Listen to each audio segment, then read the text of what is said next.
I've been a long-term believer, supporter and promoter of the State of DevOps Report. This remarkable research into the performance of software development teams started in 2014 and is the most defensible that I know of in terms of taking a more scientific approach to the collection of data and analysis of results. This year's survey has a lot of interesting things in it, including some very surprising findings in comparison with previous years. Some of these things contradict many of our previous assumptions. So what does it say, and how on earth can loose coupled architecture increase your chances of burnout?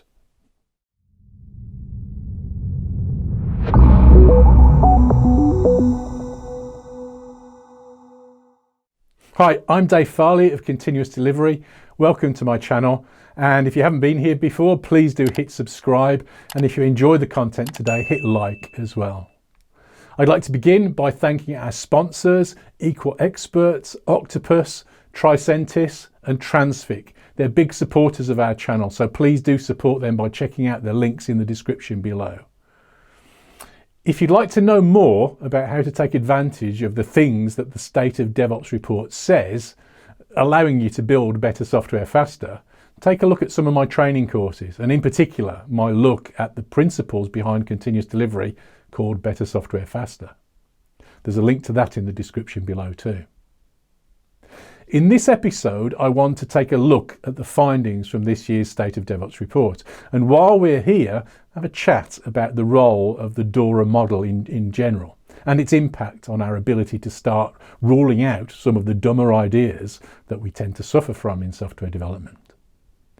I was asked this year by DORA to make a contribution to the report, which I did, so my views are probably not wholly unbiased, but I will try and critique it a little bit, though probably as a friend rather than as an opponent.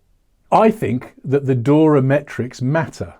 I think that this exercise provides us with a sounder footing when working to improve how we deliver software. This attempt was led initially by Nicole Fosgren, who pioneered this more scientific approach to surveying real-world software delivery performance and started the group and later company that became DORA. DORA is now owned by Google, who continue the research into what works in software development. The data that they collect and the findings are important. They give us real evidence that we can use to steer our development activities. This evidence is backed by well over 33,000 surveys and together forms a predictive model of what works and what doesn't. Both of these things are important. If we want to make progress, we need fitness functions that help to guide us in the direction of what really works and that highlight the things that don't help. With the State of DevOps Report, I think we have something that genuinely, measurably predicts outcomes. If you do well on the DORA metrics, you're much more likely to have better commercial outcomes, better engaged and committed employees, and you will be producing better software faster because that is literally what the scores actually measure. At the heart of the DORA model is this more scientific approach, described in the must-read book Accelerate, written by Nicole Fosgren, Jez Humble and Gene Kim. The findings from the studies turn much conventional wisdom on its head. For example, there's no trade-off between speed and quality. The famous iron triangle is simply wrong. You need speed to get quality and quality to work at speed. And this also doesn't cost more either. Optimizing for speed and quality is the most efficient, most cost-effective way to build good software. Until this year, the model has been based on 4 metrics in 2 groups. They measure stability and throughput. Stability is a measure of the quality of our work, measured by the change failure rate and the mean time to recover when you find a problem. Throughput is measured by lead time from commit to releasable outcome and the frequency with which you exercise this in terms of releasing things into production. These things measure the quality of our work and the efficiency with which we can produce work of that quality. Together, they represent a truly generic measure of the effectiveness of our approach. This year, the DORA group has added a 5th measure, operational performance measured by reliability. I confess that I would have picked this one, though I don't have a strong argument against it. Reliability is, in my mind, closely related to stability and is a side effect of it. I guess my nervousness, though, about this edition really comes in three parts. First, and most important, we're not really short of metrics. We're short of metrics that really work. Most metrics are at best useless and at worst actively harmful, particularly when they are treated as targets rather than indicators. A metric should be a tool that we can use that allows us to measure the impact of a change. It isn't a target to hit for its own sake, and as such, as soon as you treat it as such, people will cheat it to hit the target, and you won't get what you hoped for. Code coverage is a good example of this. It's a terrible goal to set. Good coverage happens as a side effect of good working practices, but using it to try and force people to adopt those practices just doesn't really work. They tend instead to game the coverage metrics. Stability and throughput are harder to cheat, though some teams will still try from time to time. Most bad metrics are the result of particular specific practices, a bit like code coverage in tests. So they kind of force us to accept the premise behind the metric before we start. This doesn't usually work very well if we're trying to impose it on people. Stability and throughput are different. It is really quite hard to argue, whatever your software, that you'd prefer to release worse code more slowly. Why is that ever a good idea? It clearly isn't. So everybody, whatever their problem, industry or experience, would prefer to have good scores on these measures.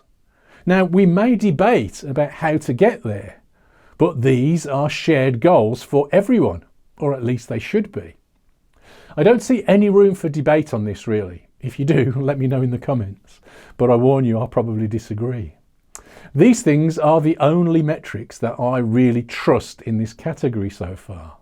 They certainly don't tell us everything that we'd like to know, but they are the only ones that are, as far as I can tell, universally applicable. I have a suggestion for another, but we'll get to that later on. So, is operational performance really in that category of being universally true, and not the result of some prior assumption or working practice? If we are attempting to be more scientific, we don't want our questions to be too heavily based on our guesses of what the right answer is. We also need to try and falsify our assumptions to test them. Reliability is clearly part of the Google ethos. Their flavour of DevOps is called SRE, which stands for Site Reliability Engineering. I like this approach a lot and think it has a lot going for it, but we should be even more careful about assuming that the things that we like are correct, because science is about us trying to avoid fooling ourselves with our guesses, and assuming that our guesses are correct is a very good way to fool ourselves. Are there any times when reliability doesn't matter? Well, yes. For some kinds of software, we need it to do a job at the time when we need it, but we don't need it to be ready the rest of the time. If what we need is infrequent, imagine some kind of old-style overnight batch process, we don't care if it isn't ready for use during the day. The DORA team have covered this with their wording behind their definition of reliability. They define it as how well your services meet customer expectations. I guess this kind of covers the bases. It just feels a bit more vague and subjective to me to be a tool that stands alongside stability and throughput. My final reticence is really just a semantic quibble. Stability, throughput and operational performance seem to be semantically different levels of abstraction to me. Stability, throughput and reliability would probably have made more sense as long as it was followed by some more specific advice on what we mean by defining reliability. And I'm not sure that's very easy to generalize. To do that may presume a level of capability and practice that low performers won't necessarily be able to access. You'd need to know how often you hit your service level objectives as part of your SRE approach. Again, this seems a lot less generic than stability and throughput, and the measures that they are based on. This year's report looks at the behaviour around security and the use of the cloud too. I confess that this isn't the stuff that really interests me lots. I think that having a good stance on security is extremely important. But again, I think that this is really a kind of side or second order effect of doing a better job of the engineering fundamentals than being one of the fundamentals itself. Yes, as the report says, pre-deployment security scanning is effective at finding vulnerable dependencies, and SLSA-related security practices positively predict both organisational performance and software delivery performance, but this effect needs strong continuous integration capabilities in place to fully emerge. I think that this is just one example of how continuous integration and continuous delivery are more fundamental and almost force us to do a better job. I lack the data, but I'm pretty sure that if we looked, we could make exactly the same kind of case for ideas like performance, reliability, compliance, and a host of other properties that we care about. Security matters a lot, and doing a poor job of it is bad, but I suspect that the relationship with other good performance indicators is much more about correlation than causation. Use of the cloud is another predictor of success in terms of organisational performance. It predicts 14% higher chance of exceeding organisational goals. This is more plausible, perhaps, in that what the cloud does is to produce a model for development that has been shown to work and adds some constraints, and allows us to use the work of others and build on it at a higher level of abstraction. So we can focus on the essential complexity of our problems a little bit more clearly. These are all good things. What the data says is that if your team uses the public cloud, you're 1.4 times more likely to score above average on stability and throughput and reliability. This is good. But this is another area where I think the DORA team at Google need to be very careful. This is for the science as well as the marketing implications of the report. Google are one of the major public cloud vendors. The cloud and its use is kind of in their DNA. Therefore, if the State of DevOps report is to be a useful source of valuable evidence for how to do a better job of software development, rather than just another marketing platform for Google products, they need to be extra vigilant around questions that are asked and the interpretation of the data. Their competitors in this kind of research have, in my opinion, already fallen at this hurdle, promoting their favourite approaches rather than analysing dispassionately. There seemed to be something missing to me in the cloud section of the report.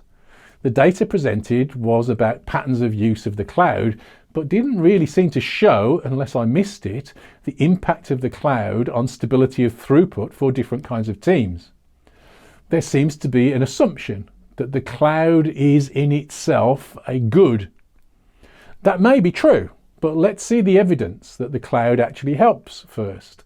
Otherwise, there's a danger that this does start to look like a cloud computing marketing report more than a report on software development practice.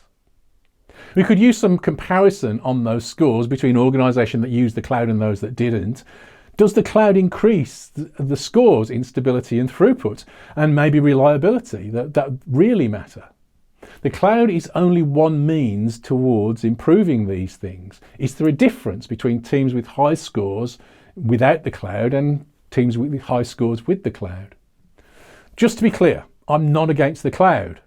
I just want to see the evidence that it is, as I assume, actually helping. I think that this is more important than saying a multi-cloud vendor strategy is harder, which the report does. There's some reinforcement of stuff that we've seen in previous years. Taking an engineering approach, and in particular adopting the discipline of site reliability engineering, has a significant impact.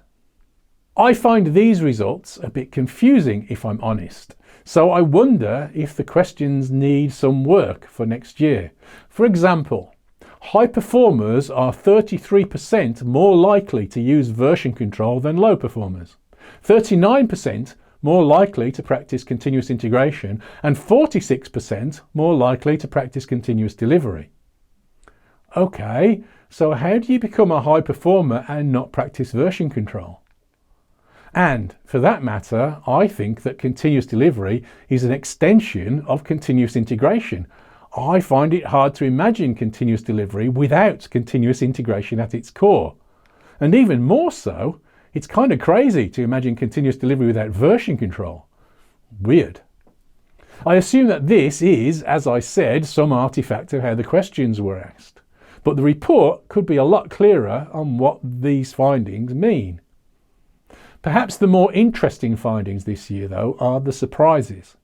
Some of these findings are, at first sight, a bit unsettling to those of us who believe in taking a stronger engineering approach that lead to high scores in stability and throughput. First of these is that for less experienced people with less than 16 years experience in the industry, they have a poorer experience of trunk-based development. In previous years, trunk-based development has been found to correlate very highly with success, and still does for people with more experience. In fact, the impact of trunk-based development for the more experienced is diametrically opposed to that of the less experienced. As the report says, this is most likely because successful trunk-based development depends on several other practices. It doesn't work alone, and if you try it alone without those other things, it won't work. Which brings into question whether trunk-based development was the right thing to look at. Perhaps the biggest surprise, though, is this. Teams that practice loose coupled architecture and continuous delivery do worse than teams that only practice continuous delivery. The DORA team's assumption is that this is probably once again a demographic effect. The profile of respondents this year was very different to previous years, with significantly fewer very experienced people taking part in the surveys. The idea is that designing and operating loose coupled architectures is a complex thing and requires significant design and operational expertise to do well. This is true. This expertise, though, may be less well represented in less experienced people. I wonder if there is another reason for several of these findings, though. We may be seeing teams in different parts of the adoption profile coming through. I think that ideas like continuous delivery, microservices, loose coupled architectures were the province of innovators and early adopters for quite a while. They've certainly become more mainstream, at least as a desire, maybe even starting to become mainstream in terms of practice too.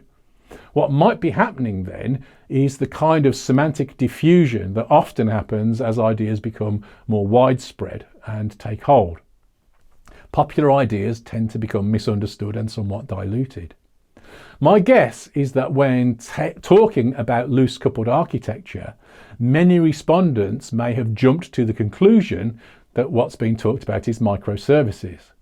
Real microservices do depend on loose coupling, but a popular misinterpretation of them doesn't. To many people, to too many people, microservices seems to mean a service in its own repository with text over HTTP API. None of these are defining characteristics of microservice. You can have all of these things and still have a tightly coupled architecture, and you can have none of them and still have a microservice architecture. The key questions are really more about, does your service share state with other than through its public API, and is it independently deployable? That is, can you deploy it into production without testing it with all of its collaborators first? And is your service aligned with the bounded context in the problem domain? If all of these things aren't true, then I'm afraid that your microservice isn't a microservice. If all of these things are true, then how is it possible that there's more stress and more burnout in teams like these? There are some costs. A microservice team works on a narrower scoped part of the problem. They have by definition more autonomy and more control, and they're also by definition less coupled to other groups of people and other parts of the code base outside of their own team. So it is a bit surprising, a bit hard to imagine how this is worse than working in a more coupled, more complex, less independent group. But some of those costs do matter. There are some things that are considerably more complex in a microservice system. Operationally, they are more difficult to manage. It can be difficult to figure out and trace bugs in production, for example. But I suspect that this result is once again more likely an artifact of the way that the questions were asked. We need to find better ways to determine if the teams reporting are really doing loose coupled architecture, if that's the stuff that we value. Or are they just doing unpleasant overcoupled fragile distributed systems that they call microservices? There are some core ideas that I think would help with this and would be interesting to study. I think that we would, as an industry, benefit significantly from adopting the idea that our ability to change the system that we work on is a defining characteristic of its quality. I have no evidence other than personal experience for this idea, really. I'd like to see it tested, and I think it would point in a more fundamental way to ideas like loose coupling and a bunch of others. If my theory is correct, then we'd have another tool for determining the direction of good.